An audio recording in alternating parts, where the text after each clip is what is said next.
What's up, investors? It's the Russian dude, and yeah. Imagine the Russian state spending years telling people that everything is under control, that society is united, sacrifice is noble, and that everyone asking uncomfortable questions is either confused, manipulated, or working for the enemy. And then suddenly one badly protected government website accidentally opens a window into the real Russia.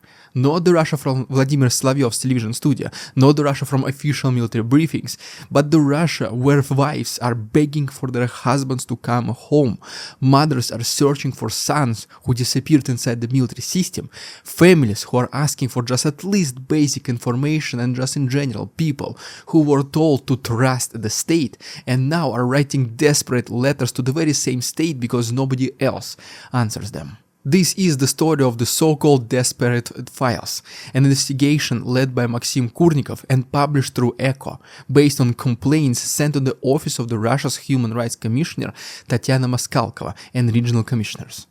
Between late April and early September 2025, because of a vulnerability in a federal government information system, it was reportedly possible to access other people's requests by simply changing a digit in the request form. I mean, yes, seriously. The same government that wants to control every phone, every draft notice, and every online conversation apparently could not protect thousands of deeply personal complaints from its own citizens. Kurnikov's team reviewed 9,476 unique and legitimate letters, and out of those, 6,739 were directly related to the war, which means about 71%. More than 6,000 dealt with Russian service members. Some were individual letters, some were collective petitions. One complaint had even 97 signatures. And what these letters show is a very simple and very uncomfortable for the Kremlin truth.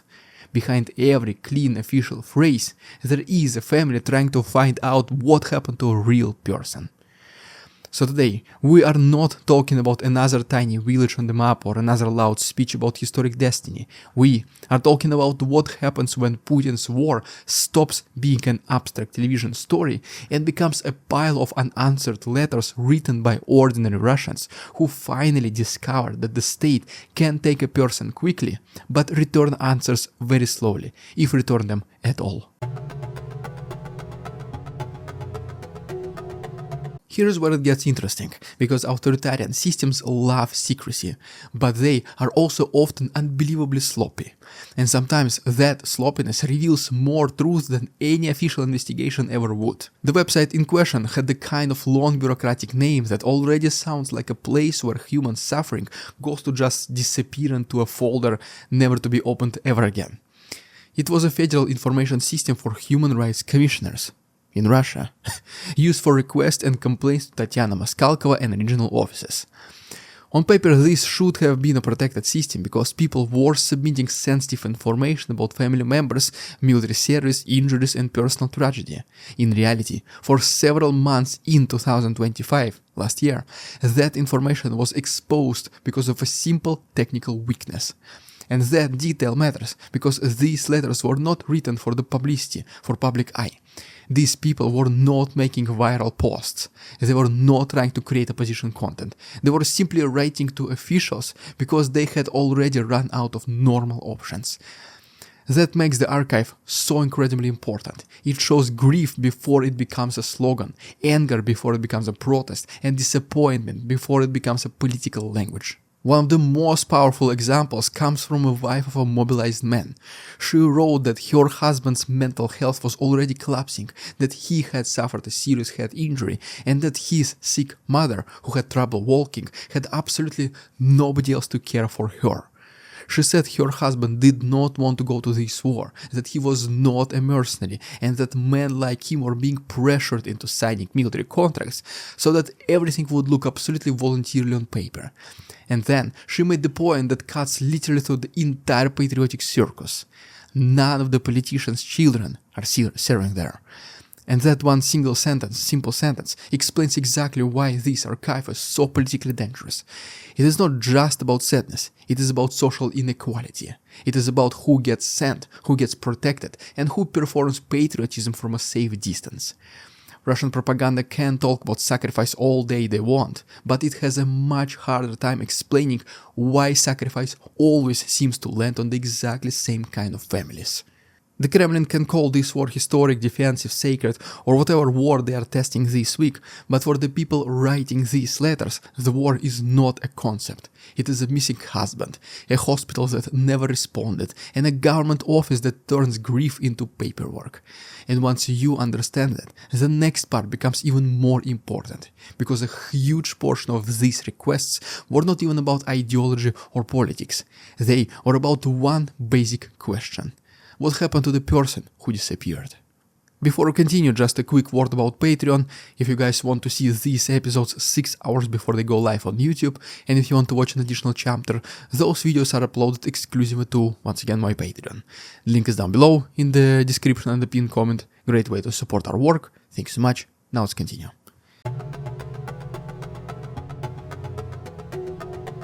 Now here's the part most people overlook. The war has created not only an army of soldiers, but an entire hidden army of searchers. According to estimates from Kurnikov's team, around 60% of the service member-related complaints were missing person reports. This is an enormous number, and it changes how we should understand this war inside Russia. Because when a man disappears, he does not disappear alone. His family enters a parallel system of searching, calling, checking hospitals, writing requests, and just in general trying to decode vague official replies that often explain absolutely nothing. Families use social medias like VK, Одноклассники, Telegram special communities, government websites, and even the comments under YouTube videos to search for relatives who vanished without clear information. A once obscure social network intended for finding fellow service members has effectively become a national tool for collecting missing person messages.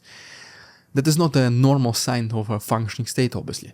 That is what happens when official systems fail and families are forced to build their own emergency networks from scraps. The 30th Brigade is one example. It was not some world-famous unit constantly covered by independent media, but for more than a year, relatives of missing service members kept mentioning it in posts and messages. In early 2025, for example, based on an open source data including VK posts, researchers counted missing members of the 30th Brigade for 2025 alone, excluding those who had already stopped contacting relatives themselves in 24 or 23, and excluding confirmed fatalities. After checking additional sources, the count reached 124 names, or close to 150 if people known by call signs were included. That is one brigade only, one set of families, and already you have more than 100 people who are being searched for. Another letter mentioned the 7th Motor Rifle Regiment based out in Kaliningrad, which had already gained attention for especially grim stories. In this case, the petitioner wrote that the entire groups from the unit went missing during missions, one after another, while senior officers remained completely silent. The family had contacted hospitals, submitted DNAs, and still could not get a clear answer. This is where the emotional weight becomes unbearable, because these families are not even asking for something complicated anymore. They're simply asking for certainty. Is my husband wounded? Is he captured? Is he alive? Is he gone?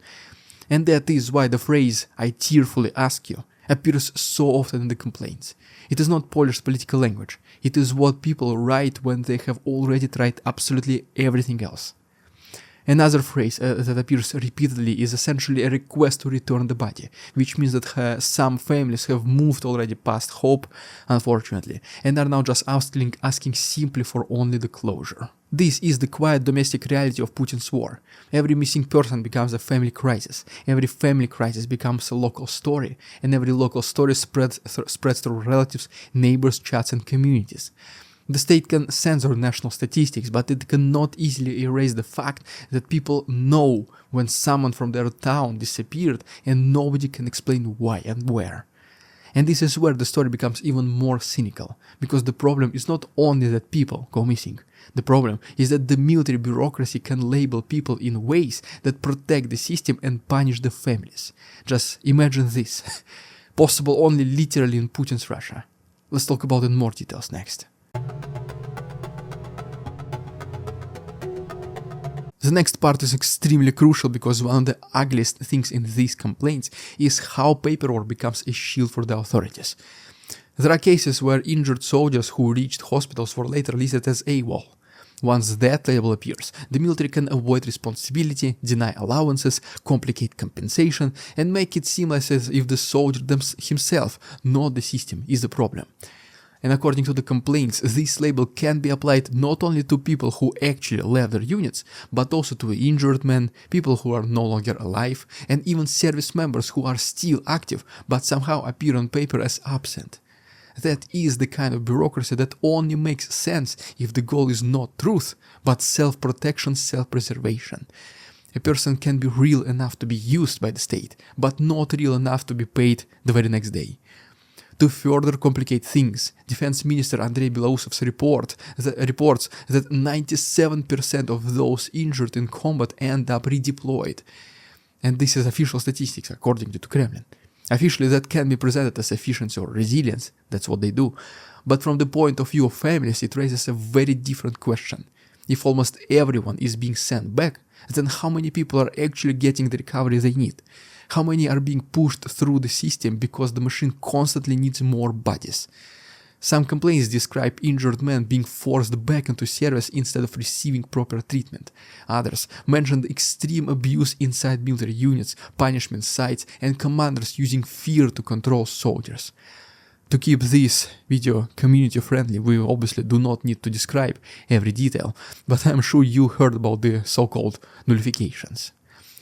The important point is that some families are not only afraid of what happens on the front line, they are afraid of what happens inside the Russian military system itself. And then there are former Russian POWs. Some swapped Russian prisoners did not even get a normal reunion with their families. Instead, they were pressured back into the service despite international conventions signed still by Russia. Mind you, that should protect you from being sent straight back into dangerous roles, but this is what happens anyways. Instead of being treated as people who survived an extreme ordeal, they were sometimes treated with suspicion, as if returning alive made them guilty of something, literally Stalin times. If you are back from being captured by the enemy during the Second World War in the Soviet Union, the only reason you are alive is because you told the enemy secrets, so they release you. And now the only way, in the eyes of the state, to redeem yourself is by volunteering to Strafbat, pretty battalion, penalty battalion basically, where you are sent to literally 0% chance of survival missions. The idea behind it is that instead of jailing or executing a person, the state uses him one last time, and I mean, why waste a life when you can extract something from it, right? And now we see pretty much exactly the same thing happening in Putin's Russia. This is where the patriotic language completely collapses. On television, the state talks about heroes, honor and gratitude, but in real life the same people can become AWOL, ignored or accused. The state praises them in public and processes them like inconvenient paperwork in private. And that is why the despair files matter so much. They show a huge gap between the emotional promises of the regime and the administrative reality faced by families. The Kremlin says we value sacrifice. The letters say, then why will nobody even answer us? The television then says the country is united.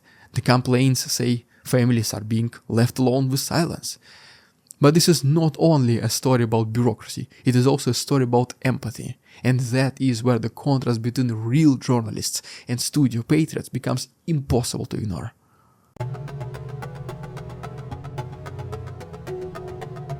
Let's focus more on this chapter because there is something deeper going on. When Maxim Kurnikov was interviewed by the channel Igranul Grom, he was asked about his attitude towards the soldiers' families, because one viewer argued that compassion for them was inappropriate. That reaction says a lot about the moral damage caused by the years of war propaganda. Some people have become so trained to think in camps and labels that even empathy looks suspicious to them. Kurnikov answered that he has what he called an impending quality. He tries to put himself in the place of the person writing the letter, in the shoes of this family. And after reading only 5 or 6 letters, he already felt absolutely terrible. And the full investigation took months because the amount of grief, sickness, searching and uncertainty was just absolutely overwhelming. But that impending so-called quality is not a weakness. It is the whole reason this investigation even works in the first place. Empathy lets you see what propaganda tries to hide. It turns numbers back into people. It reminds you that behind 300,000 more are not just units and columns, but families, elderly parents, children, and lives that do not fit into a military briefing. Now compare that with Vladimir Solovyov, who recently received one of Russia's highest government awards from Putin himself. In his acceptance speech, according to the transcript, Solovyov spoke about the holy war giving his generation finally purpose.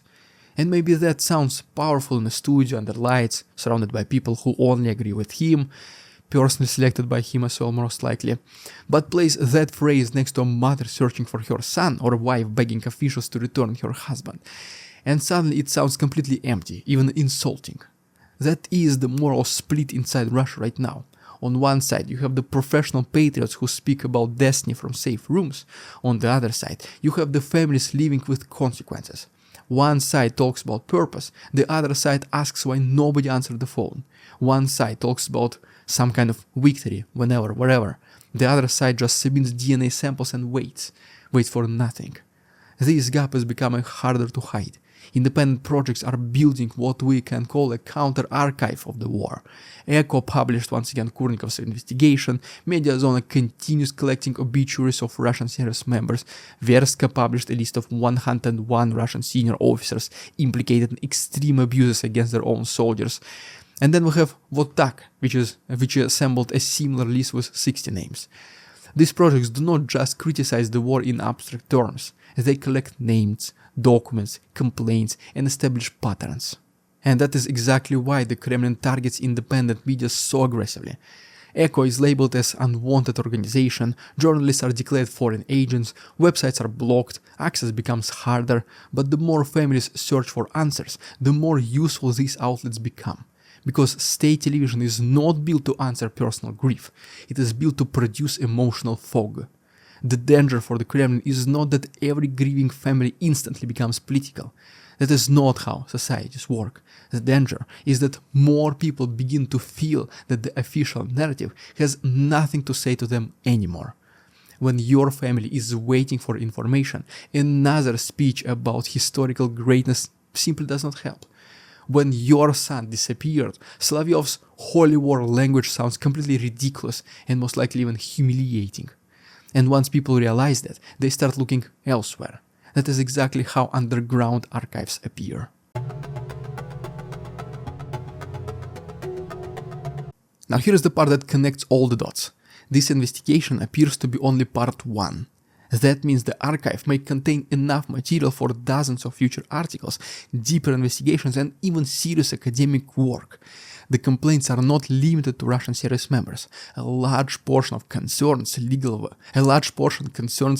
violations by authorities in occupied Ukrainian regions.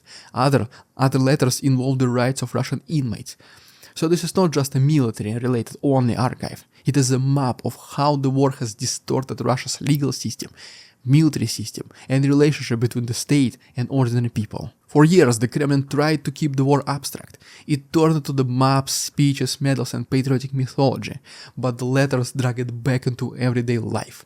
They show war as unpaid bonuses, ignored families, pressured contracts, and unanswered appeals. And this matters because propaganda works best when suffering is isolated. If one family is desperate, the state can ignore it. If 10 families are desperate, officials can call just a local problem and let the local authorities deal with it. But if thousands of complaints show similar patterns, then it becomes much harder to pretend that everything is fine. This is why these despair files are so damaging. They connect private tragedies into public picture. They show that the problem is not one bad commander, one chaotic unit, or one unlucky family. The problem is systemic. It is built into the way the war is being managed, justified, and processed. The Kremlin may still control television, elections, and official language, but it cannot fully control memory of every person. Families remember who stopped calling, they remember who refused to answer, they definitely remember which office sent them back in circles all over again. And over time, these memories become more powerful than any other patriotic broadcaster or another speech. That is why 2026 could become a very crucial year. Not necessarily because something dramatic happens overnight, but because after more than 51 months of war and roughly 1,550 days of accumulated grief, more Russians may start turning away from television and looking for information through VPNs, Telegram channels, and investigations from the media we spoke in today's episode, such as Echo, Mediazona, Verska, Vortak, and others. Not because they suddenly become political activists, but because the war entered their homes and the official system did not help them understand it. Guys, if this helps you understand the side of regular Russian families alive better, a little better, not Putin, not the government, but just regular people, please make sure to subscribe to our channel, like this video, so that you can see more videos like this in the future. Don't forget about the Patreon, link is down below. Thanks so much for watching. See you on Wednesday. We won't succumb to their tricks, the facade they try to sell. Their twisted words and feeble claims on us all they cannot quell.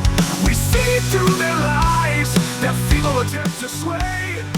We do not believe